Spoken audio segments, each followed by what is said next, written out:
গতকাল গিয়েছিলাম ভক্তি বেদান্ত আশ্রম, যেটা আমার বাড়ির পাশেই।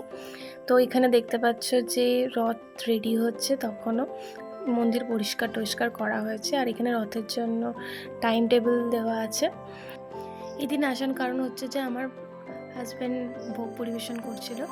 ও অফিস থেকে এসেই ভোগ পরিবেশনের দায়িত্বে চলে এসেছে। এই রথের কয়েকটা দিন ও ওই মন্দিরেই দায়িত্বে থাকে। আর এই হচ্ছে আমার দুই ছোটো ছোটো ননদ, লক্ষ্মী আর হচ্ছে যে বৃষ্টি। তো তারপর হচ্ছে যে আসার কারণ হচ্ছে যে এখানে এই দিন পাকাল ভাত দেওয়া হয়।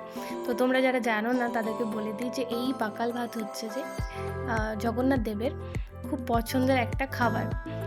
তো ভোগের সাথে সাথে এই যে পাকাল ভাতটা খেতে খুব সুন্দর হয়েছিল।